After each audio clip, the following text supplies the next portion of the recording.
The Last Exodus, Act 1, The Tip.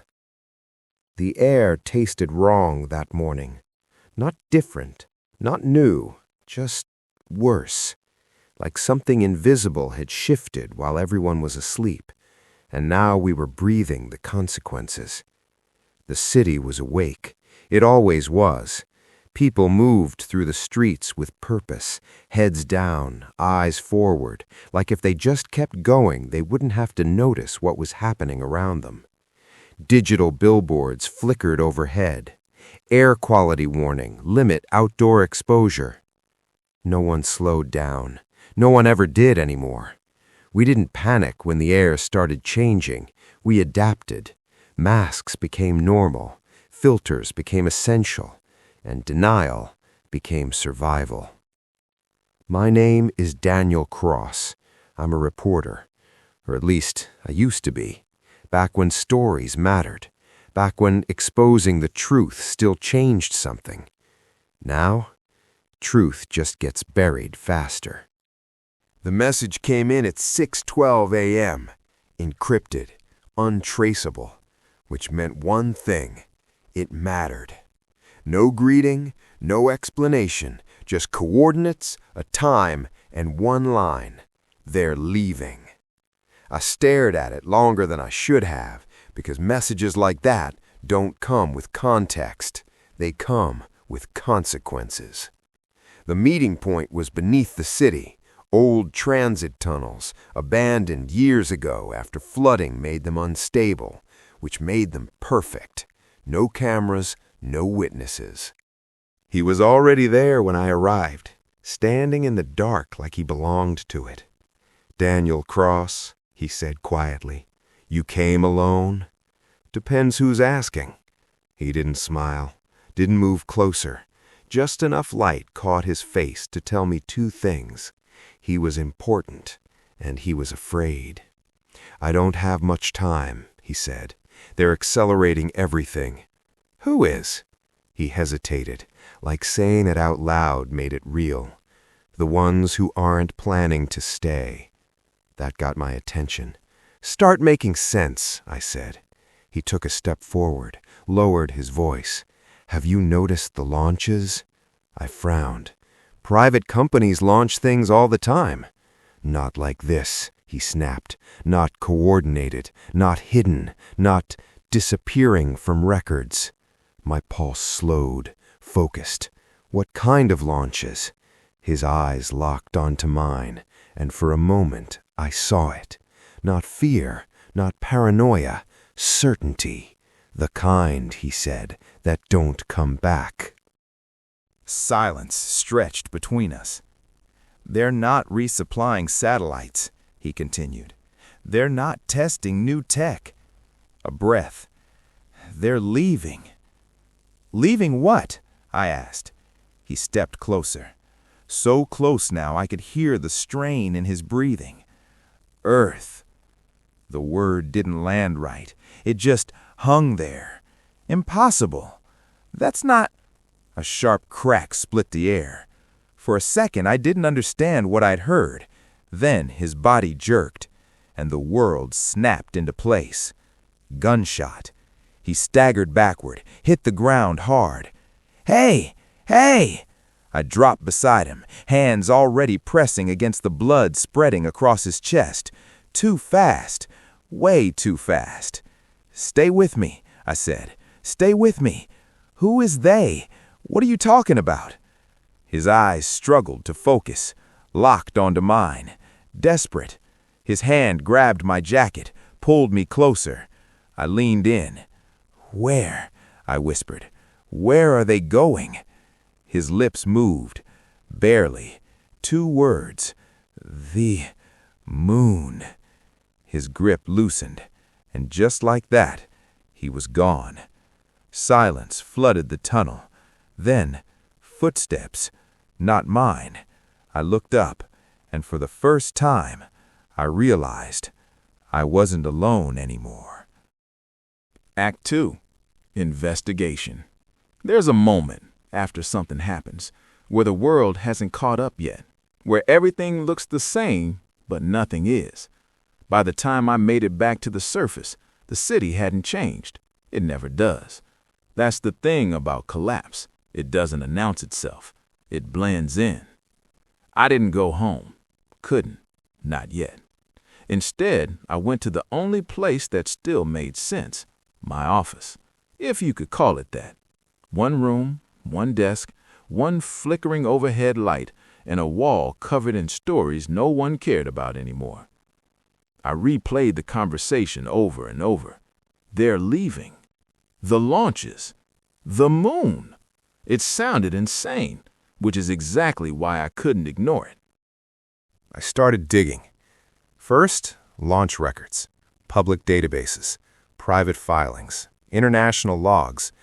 At first glance, normal, routine, nothing out of place. But then I started to see patterns, small inconsistencies, missing entries, delayed filings.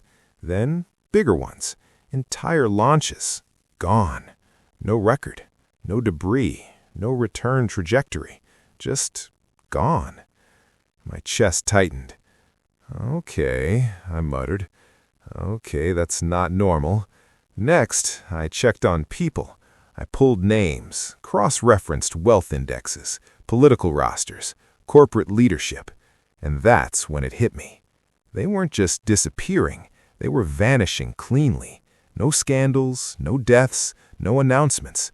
Just retired, stepped down, moved abroad, gone.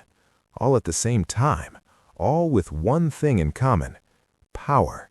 The kind of power that doesn't react to the world ending, it prepares for it. I didn't sleep that night, or the next. My partner noticed. Of course she did. "You're doing it again," she said from the doorway. "Doing what? That thing where you disappear without leaving?" I didn't look up from the screen. "This is different. That's what you always say." She stepped closer, softer now. "Daniel, what's going on?" I hesitated, because saying it out loud made it real. "They're leaving," I said. Silence. "Who is?" she asked. I finally looked at her. "The people who can afford to." She didn't laugh, didn't dismiss it, which scared me more than if she had. Act 3. The Reveal. Conspiracies don't fall apart when you find one piece. They fall apart when everything starts fitting together. It took 3 more days, 3 days of digging where I shouldn't, calling people who didn't want to talk, following threads that led nowhere, until they led everywhere. Private aerospace contracts, classified funding channels, black budgets buried inside environmental recovery programs. The deeper I went, the clearer it became. This wasn't new. This had been building for years, decades, right under us. While we were arguing about how to save the planet, they were planning how to leave it. I found the first real proof at 3:47 a.m., a fragment of a file, corrupted, half deleted, but not gone.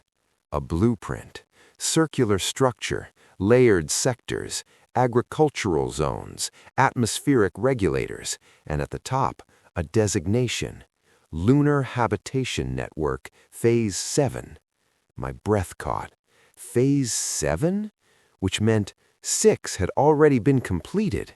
I leaned back in my chair, staring at the screen, and for the first time, the scale of it hit me. This wasn't an escape plan. It was a replacement, a second world, built in secret for a select few. I pulled up the launch data again, cross-referenced timelines, funding spikes, personnel transfers, everything aligned. Every missing rocket, every retirement, every unexplained budget increase, all leading to one place, the moon. Not as a destination, as a lifeboat, and we weren't on it. I sat there in the silence, heart pounding, mind racing, because now I knew. And knowing something like this doesn't make you powerful, it makes you dangerous.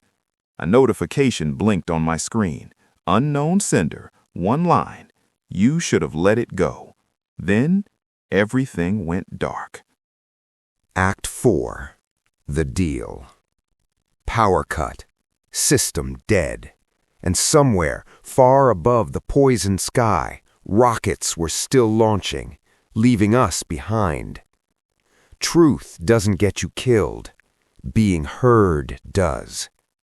The silence in the room lasted exactly 3 seconds.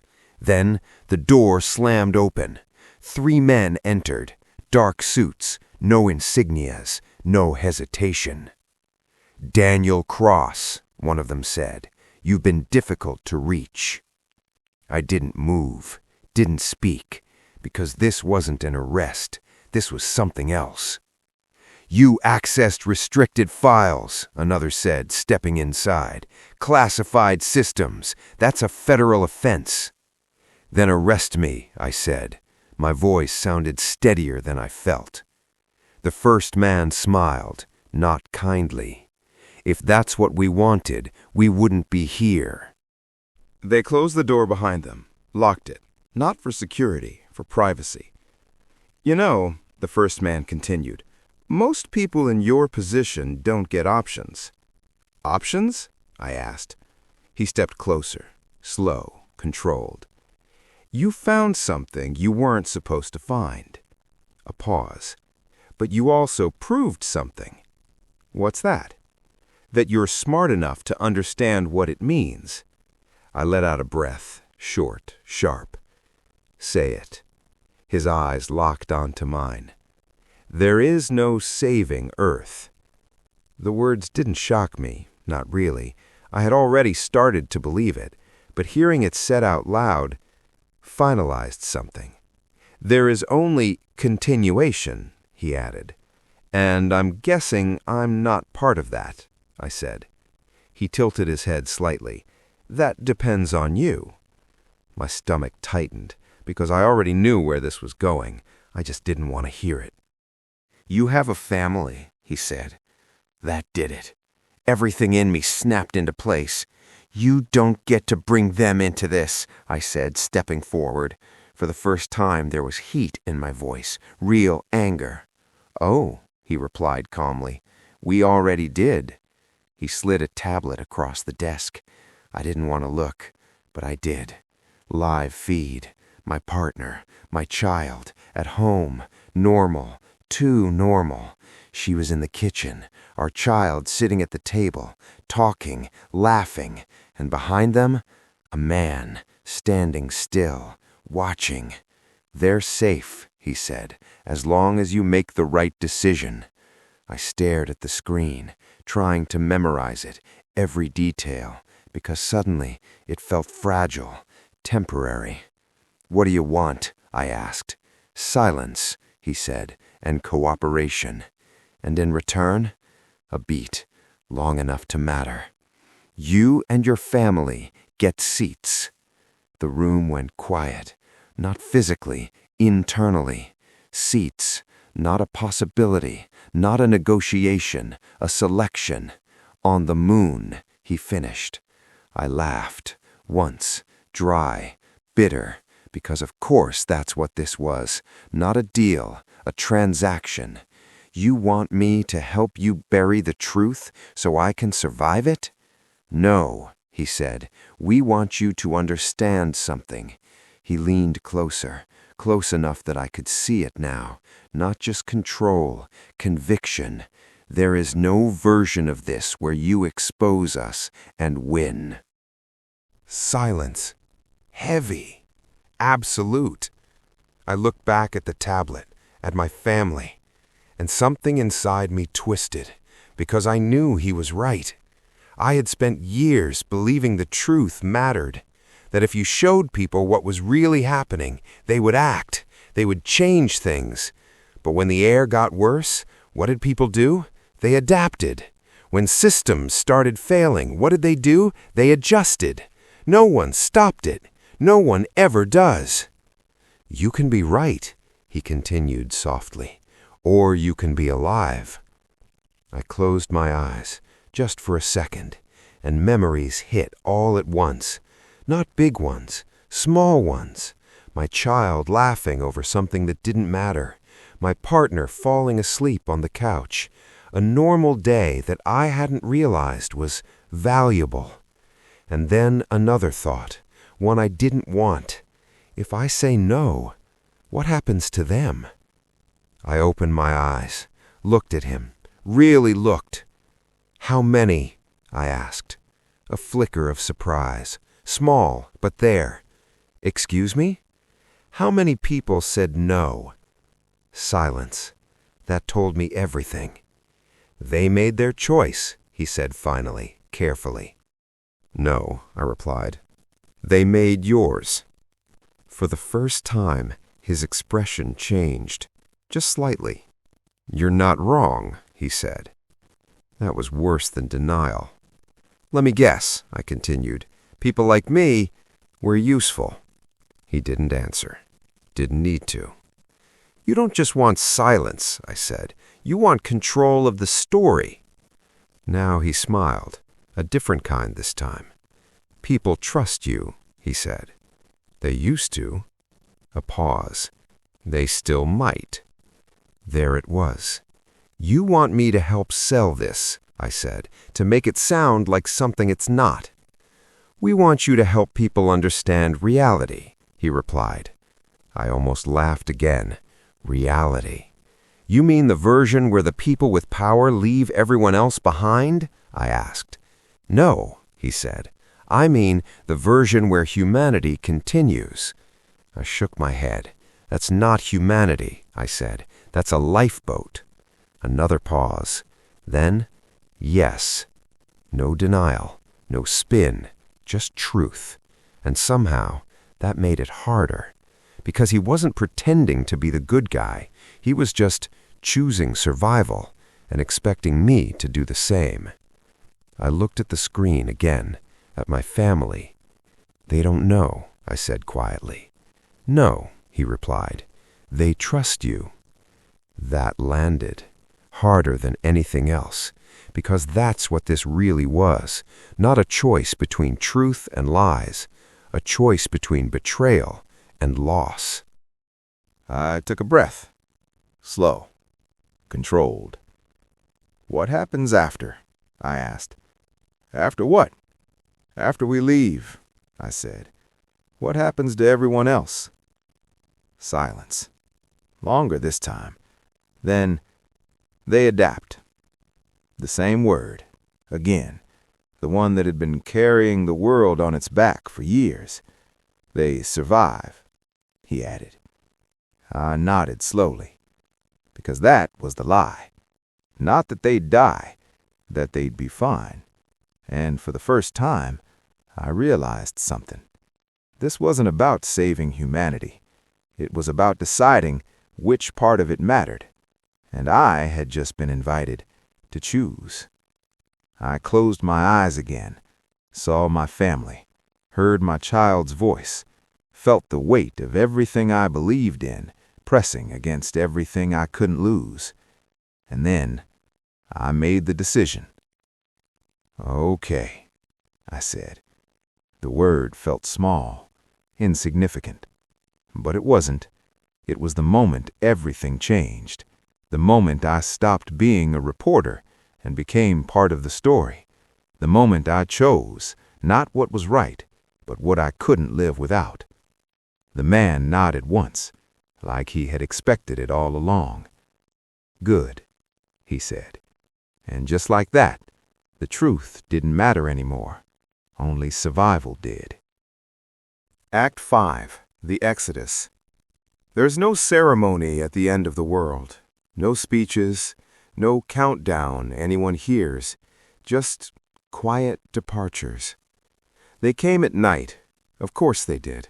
That's how decisions like this are made, in darkness, away from questions, away from witnesses, away from anything that might resemble accountability. I heard the vehicles before I saw them, low, controlled, too smooth to be civilian. Then the knock came, not loud, not urgent, certain. I opened the door before they could knock again. "Daniel, what's happening?" my partner whispered behind me. I didn't answer right away, because saying it out loud made it irreversible. Get your things, I said. Only what you can carry. A pause. Why? She asked. Where are we going? I hesitated, just long enough for her to see it. The truth trying to fight its way out. Somewhere safe. She stepped closer, studied my face, really studied it. You're lying. I swallowed. Yes, I said quietly, but I'm also telling the truth. That didn't comfort her, but it was enough. It had to be. We packed in silence, not because there wasn't anything to say, but because there was too much. What do you take when you might never come back? Clothes? Photos? Memories that don't weigh anything until you try to carry them? I watched her hesitate over small things, a framed picture, a book, something our child had made years ago. Leave it, I said softly.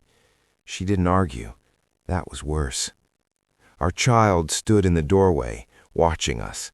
Not scared, not yet, just confused. Are we going somewhere? They asked. I forced a smile. Yeah, I said. A trip. They brightened a little. Like vacation? My throat tightened. Something like that. The ride was silent. Black vehicles, no windows, the kind that erase the outside world so you don't have to think about what you're leaving behind or what you're being taken to. My partner sat beside me, rigid, alert. Our child leaned against her, half asleep, trusting us. That trust felt heavier than anything we carried. We weren't the only ones. Even without windows, you could feel it. Convoys, multiple vehicles, movement coordinated at a scale that doesn't happen accidentally. At one point, we slowed. Voices outside, doors opening, closing, more people, more departures. No one spoke inside our vehicle because everyone already knew something was wrong. The facility didn't exist. At least, it wasn't supposed to. Buried deep in the middle of nowhere. No roads leading to it on any public map, no signals, no identifiers, just layers of security stacked on top of silence. The doors opened. Cold air rushed in. Out, a voice ordered. We stepped into light that felt too bright for a place that wasn't meant to be seen. And then I saw it. Rockets. Not one. Dozens, lined in perfect symmetry, fueling, preparing, waiting. This wasn't an evacuation. It was an operation, and it had been running for a long time. People moved quickly, efficiently, no panic, because they knew. They had always known. Some wore suits, some wore uniforms, some wore expressions that said this was just another step in a long plan. Others looked like us, confused, out of place, invited but not included. Keep moving, a guard said. We were funneled forward, through corridors that felt temporary and permanent at the same time. Metal walls, exposed wiring, directional lights guiding us like livestock. No one explained anything, because explanations weren't part of the deal. Voices started rising. Not loud, not yet, but enough. This isn't right. You said we'd have time. I was told, no, this isn't what we agreed to. The answers came quickly, cold, controlled. This is the process. Keep moving. Delays are not an option. We entered a large chamber, and that's when it hit. Seats, rows and rows of them, tight, cramped, stacked in ways that prioritized numbers over comfort, over humanity. This wasn't transport. This was capacity. How many people are they moving? My partner whispered. I didn't answer, because I didn't want to guess. This isn't what you promised, someone shouted behind us. The room shifted, tension rising. For a moment, it almost felt like it might break. Then a voice cut through, sharp, unemotional. No, it said, this is what's necessary. Silence followed, because deep down, everyone understood something. Necessity doesn't negotiate. My partner grabbed my arm, hard. Daniel, what is this? I looked at her, at the fear she was trying to hold back, at our child, now fully awake, watching everything, waiting for me to explain it. And for the first time since this began, I didn't hold it back. "We're leaving Earth." Silence. Then, "What?" There was no time for more, no space for questions, no room for denial. We were moved again, strapped in, secured, processed, like cargo that needed to be launched before something changed. Around us, people were still trying to make sense of it. "I thought this was relocation. I paid for priority. My family was supposed to be in a different sector." No one was listening, because this part wasn't for them. This part was about execution. The doors sealed, heavy, final, a sound you feel in your chest more than you hear. And then, stillness, a strange, unnatural pause, like the world itself was holding its breath. I reached for my partner's hand. She squeezed back, tight, too tight. Our child leaned into her. "Are we safe?" they asked quietly. I closed my eyes for just a second and answered the only way I could. I don't know. The engines ignited. Not gradual, not gentle, violent. A roar that erased thought, crushed conversation, turned doubt into something physical, unavoidable. And as the force pushed us back into our seats, as the ground disappeared beneath us, as everything we had ever known fell away without ceremony, I realized something. This wasn't escape. It wasn't survival. It wasn't even a second chance. It was separation, permanent, absolute. We weren't just leaving Earth. We were being removed from it. And somewhere deep down, beneath the fear, beneath the noise, beneath the weight of what I had chosen, I felt it. The quiet, undeniable truth. We hadn't saved ourselves. We had abandoned everything else, and there was no going back. Act 6. The Ones Left Behind. The world didn't end when they left. It just changed. At first, no one understood what was happening. There were no announcements, no headlines, no official statements explaining why certain flights never landed, why certain names stopped appearing, why entire offices, entire floors of buildings were suddenly empty. People noticed in small ways. A meeting that never happened, a call that never got returned, a system that stopped responding. Then, bigger ways. Banks delayed transactions, supply chains stuttered, entire departments gone overnight. Not collapsed, removed. For a few days, everything felt unstable, like a structure that had lost its foundation but hadn't realized it yet. Markets dipped, networks glitched, governments issued statements no one believed. Temporary disruptions, routine adjustments, everything is under control. It wasn't. But something strange happened. The collapse everyone expected didn't come, because the people who left had taken more than just themselves. They had taken the weight. At first, systems failed. Automated logistics froze without executive overrides. Distribution networks stalled without centralized control. Cities slowed, then stalled. Then something else happened. People stepped in. Not leaders, not executives, not the ones who used to make decisions from above. Everyone else. Local groups formed. Not officially, not organized, just necessary. A delivery driver rerouted supply trucks. A technician bypassed a locked system. A group of neighbors turned an empty lot into something useful. No one asked for permission because there was no one left to give it. The air didn't get better overnight, but the factories that had been running nonstop weren't anymore. The traffic that used to choke the streets was gone. Energy usage dropped. Noise faded. The world got quieter. At first, that silence felt wrong, like something was missing. Then people realized something was. The pressure, the constant demand for more output, more growth, more consumption, more everything, gone. A man stood in the middle of an empty financial district one morning, glass towers above him, silent. He looked around, slowly, then said something no one had expected to hear. Good. It spread, not as a movement, not as an idea, as a realization. They left, the ones who controlled everything, the ones who decided what mattered, the ones who built systems too big to fail and too fragile to last. Gone. And without them, the systems they built couldn't survive. So people stopped trying to maintain them. They didn't fix the old world. They replaced it. Smaller networks formed, local, direct, understandable. Food wasn't shipped across continents anymore. It was grown where it was needed and shared. Energy wasn't centralized. It was shared. Decisions weren't made far away. They were made here.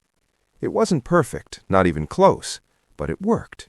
For the first time in a long time, people weren't optimizing for growth. They were optimizing for survival. And strangely, that made everything stronger. The sky didn't change overnight, but it started to, slowly, subtly. The haze that once blurred the horizon thinned. A child looked up one evening and saw something they had never seen before. Stars. They pointed, excited. Were those always there? No one answered right away, because the truth was harder than the question. Yes, they had always been there. We just couldn't see them. And now, for the first time in years, the sky was opening again. Not because someone fixed it, not because a system corrected itself, but because the people who were breaking it were gone. The people that were left on Earth to die had begun to feel hope for a new future. Act 7. Next stop, the moon. Hope is dangerous, especially when it feels real. The journey to the moon didn't feel like travel. It felt like suspension. Time stopped behaving the way it should. There were no windows at first, just the low hum of engines, a pressure in your chest that never quite went away. People didn't talk much, but when they did, you could hear it. Recognition. A man across from me leaned forward slightly, whispering to the woman beside him. "Is that?" She nodded. "I think it is."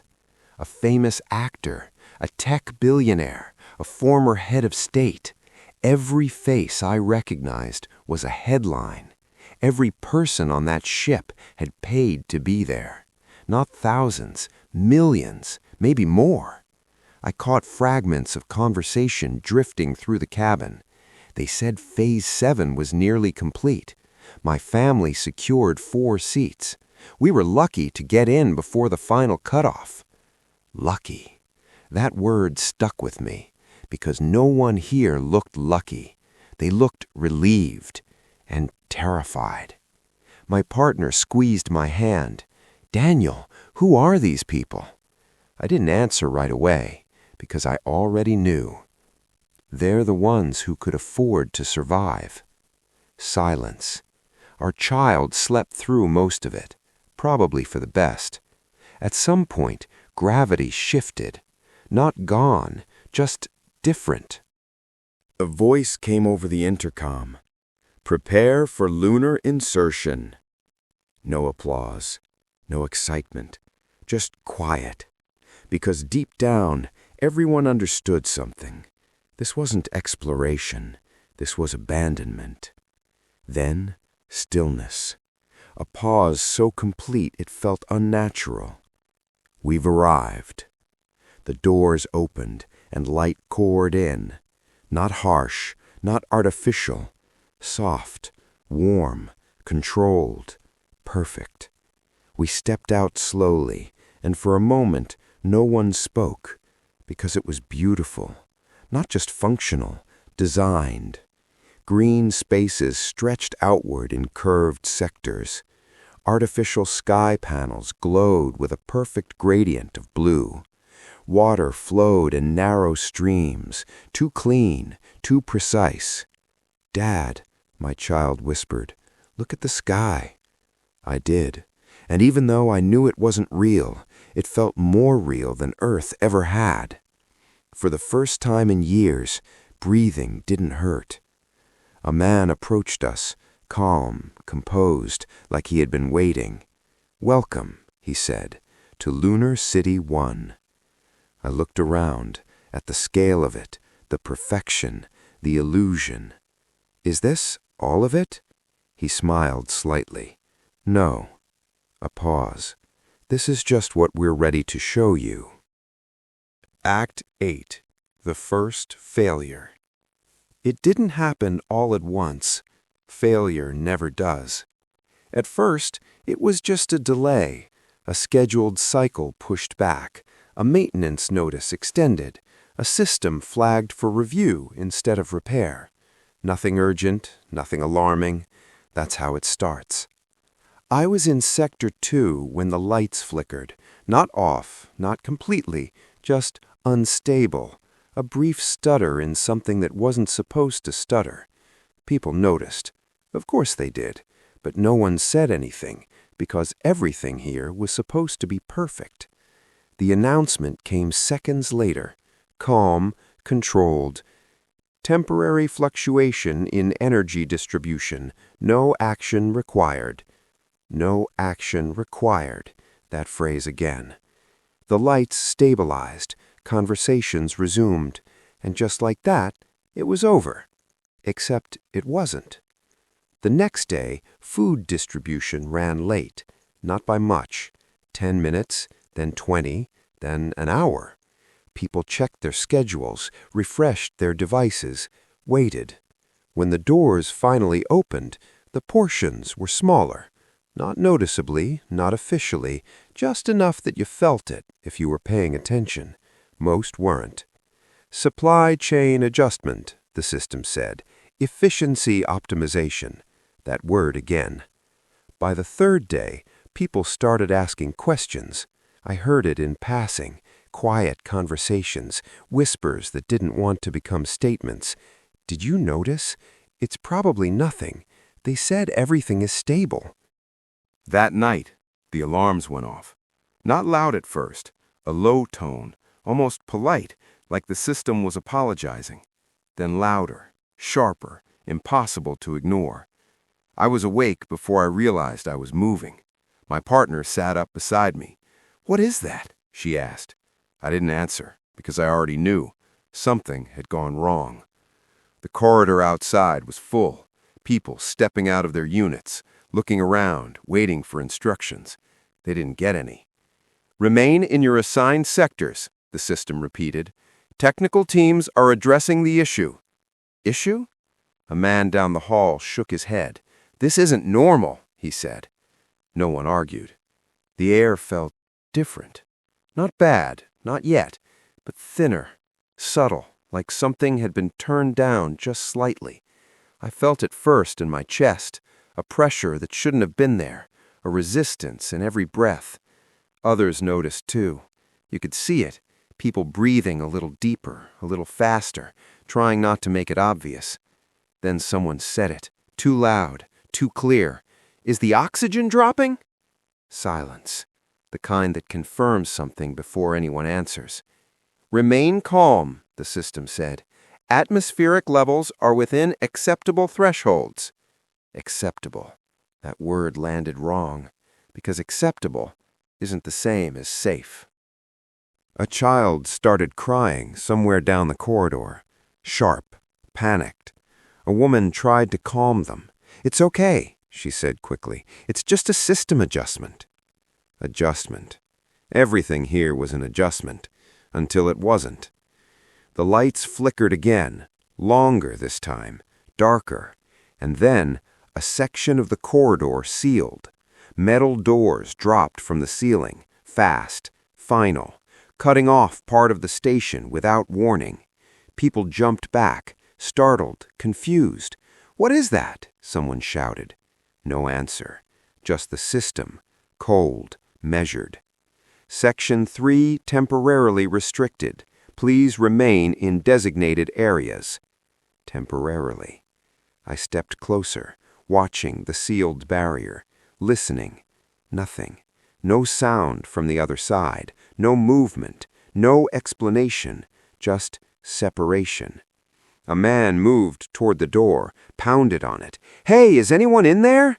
No response. He hit it again, harder, desperate. "Stop," a voice behind him said. Security. They had arrived without anyone noticing. "Return to your sector," one of them said, calm, controlled. "What's happening in there?" the man demanded. The guard didn't answer, because the answer wasn't for him or anyone else. Minutes stretched, long, heavy. Then the air shifted. Not worse, not better, just corrected. You could feel it, the pressure easing, breathing returning to normal. People noticed immediately. Relief spreading faster than fear. "See?"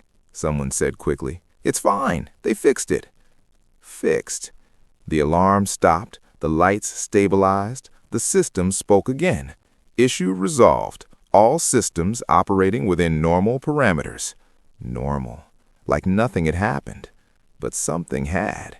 Because now, everyone knew. This place could fail. Not theoretically, not eventually. Now. And worse, it could fail. Without warning. Without explanation. Without control. I looked at my partner. She didn't say anything. Didn't need to. She felt it too. That shift. That crack. Small but permanent. Because perfection doesn't survive its first failure. It reveals what it really is. Fragile. And for the first time since we arrived, the illusion broke. Not completely, not publicly, but enough. Enough to change how people moved, how they spoke, how they thought. Because now, every system hum, every delayed response, every flicker of light meant something different. It meant risk. And once you see that, you can't unsee it. Later, I found one of the engineers, same one I had spoken to before. He didn't look surprised to see me. "They told us everything was stable," I said. He gave a small, tired smile. "Stable isn't the same as safe," he replied. I stared at him. "How close was it?" I asked. He hesitated. Not because he didn't know, because he did. "Closer than they'll ever admit," he said quietly. A pause. "And next time?" I asked. He looked past me, toward the sealed section of the station. "There's always a next time," he said. Silence settled between us. Heavy, unavoidable, because now we both understood something no one wanted to say out loud. This place wasn't failing someday. It had already started. Act 9. Cracks in perfection. Perfection doesn't break all at once. It erodes. At first, it worked. It really did. Schedules were smooth, food was abundant, systems ran flawlessly. And the people, they adapted quickly because they were used to control, used to comfort, used to things working. But small things started to slip. At first, barely noticeable. A delay in food distribution, a malfunctioning air regulator in Sector 3. Nothing critical, nothing alarming. Until people started asking questions. The first real argument happened in a public forum. "What do you mean, maintenance rotation?" a man snapped. He was wealthy, important, used to being listened to. A council representative stood at the front of the chamber, calm, measured. "Every resident is expected to contribute to operational stability." "That's not what we paid for," the man replied sharply. Murmurs spread. Agreement, frustration. Another voice cut in. "My family paid over $200 million for our seats. We were promised security, not labor." The council member didn't flinch. "You were promised survival." Silence. Then, a woman spoke, quieter, but sharper. "And who exactly is supposed to do the work?"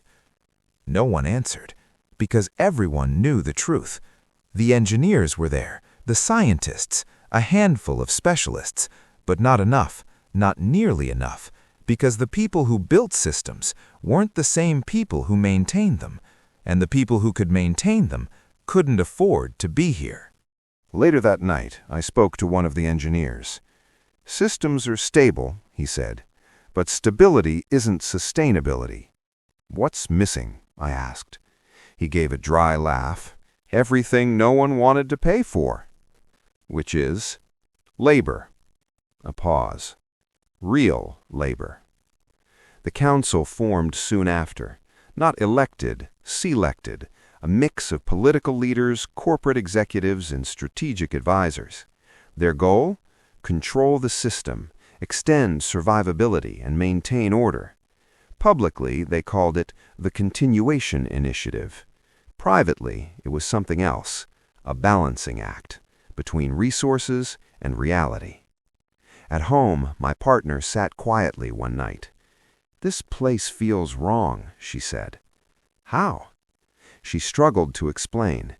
"Too perfect on the surface." A pause. "Like it's hiding something underneath."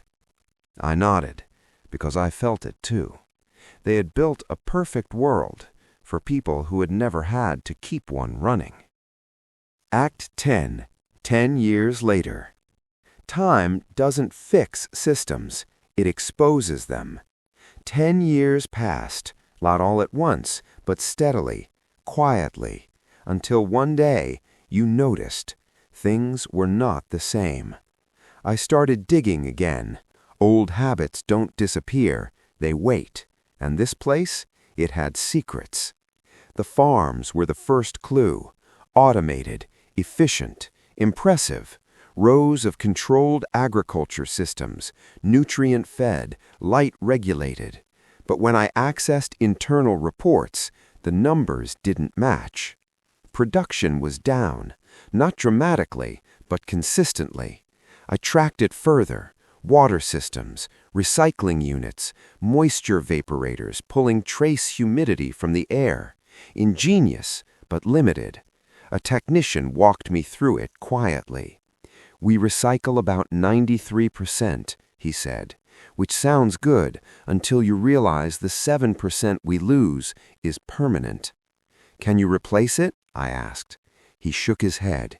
"Not without expansion or imports." A pause. "And we're not getting those anymore."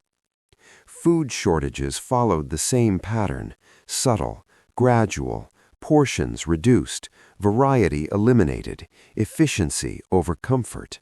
I brought it up to a council contact. "You're managing decline," I said. He didn't deny it.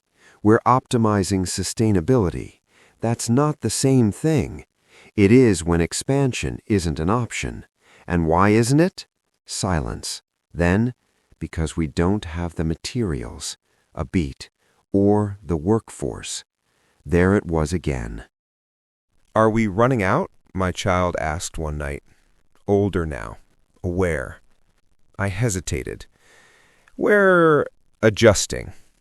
They didn't look convinced, because kids can tell when adults are lying, even when they try not to. The truth was simple, brutal. They had built something incredible, but incomplete. A system designed to survive, not to grow. And without growth, collapse isn't sudden, it's inevitable. Act 11. The Return Plan. Desperation doesn't change people, it reveals them. The council meeting wasn't public, but I got in. I managed, through my council contact, to be allowed in as a permanent member in a public relations role. Still work. "We don't have time," one council member said. "Then make time," another snapped. "We're already past critical thresholds."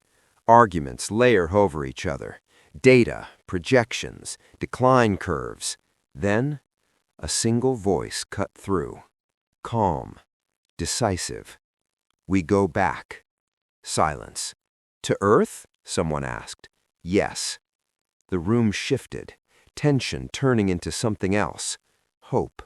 Misguided. Dangerous. "For what?" another member asked.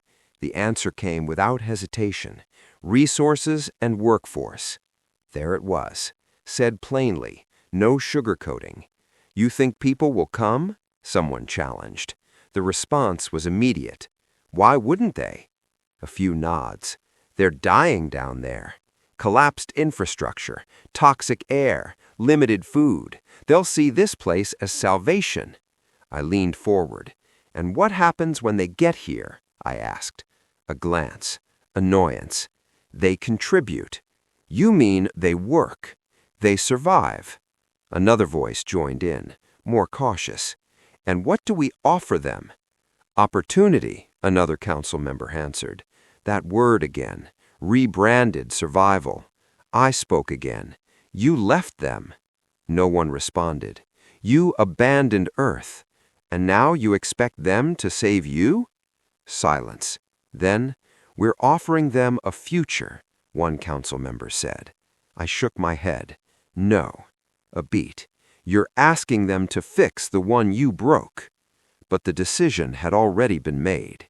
Ships would launch, back to Earth, not as refugees, not as explorers, as recruiters. Because in their minds, there was no scenario where Earth had recovered. No version of reality where the people they left behind had built something better. Act 12. Return to Earth. There's a moment, right before you land, when reality hasn't decided what it is yet. Expectation and truth exist at the same time, and only one survives. The shuttle descended through the clouds, slow, controlled, silent. No one spoke, because everyone on board believed the same thing. They were returning to a dying world, a broken world, a world that would beg them to come back. Then the clouds parted, and everything fell apart. Green, not patches, not recovery zones, everywhere. Forests stretched across what should have been dead land. Rivers ran clean, crystal clean, cutting through valleys that used to choke on pollution. Cities were still there, but different, not towering over nature, blended into it, balanced, alive. "Is this the right planet?" someone whispered. No one answered, because no one could explain it. The pilot's voice cracked slightly. "Coordinates confirmed." A pause. "This is Earth." Silence. Not relief, not fear. Something worse. Disbelief. We landed, soft, precise, like we didn't belong. The doors opened, and the air hit first. No burn, no weight, no chemical edge, just clean. My child stepped forward slowly, breathed in, deep. "Dad," a smile, small, real. "This is what air is supposed to feel like." And that's when I saw them. They weren't running, they weren't desperate, they weren't starving. They were just standing there, watching us, like we were the unknown. As the public relations representative, I was elected to present our case. A man stepped forward, not armed, not guarded, just certain. "You came back." His voice wasn't welcoming, but it wasn't hostile either. It didn't need to be. "You survived," I said, because I didn't know what else to say. He nodded once. "We adapted." I looked past him, at the people behind him. No luxury, no poverty, no hierarchy on display, just balance. "What happened?" I asked. He held my gaze, and then he said the one thing none of us were prepared to hear.